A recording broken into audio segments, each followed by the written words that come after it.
આપણે પેલી કહેવત સાંભળી છે ને કે વ્યક્તિને ખુશ કરવો હોય ને તો એનો રસ્તો સીધો એના પેટ તરફ જાય છે.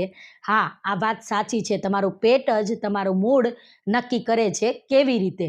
તો આપણા શરીરમાં બે પ્રકારના બ્રેઇન હોય છે, એક હેડ બ્રેઇન અને એક ગટ બ્રેઇન. ગટ બ્રેઇનની અંદર, પેટની અંદર કરોડો ન્યુરોન્સ હોય છે જે મગજની જેમ જ કામ કરતા હોય છે. સાથે સેરાટોનિન નામનો હોર્મોન્સ, જે હેપી હોર્મોન્સ છે, જે 90% આપણા પેટમાં રિલીઝ થતો હોય છે. જ્યારે તમે ચિંતા, તણાવ કે સ્ટ્રેસમાં હોય ને ત્યારે જોજો તમને પેટમાં ગડબડ, બળતરા અથવા તો બટરફ્લાય જેવી ફિલિંગ આવશે અને તમે એમને સમજી લ્યો છો એસિડિટી.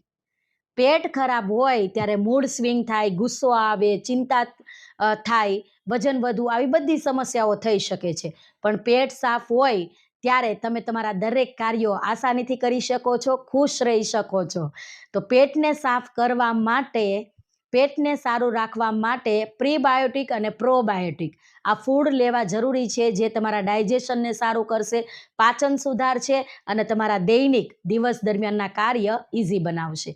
તમને વારંવાર પેટને લગતી તકલીફ થતી હોય તો તમે કોમેન્ટ કરી શકો છો રૂટીન ગટ, હું તમને મદદ કરીશ.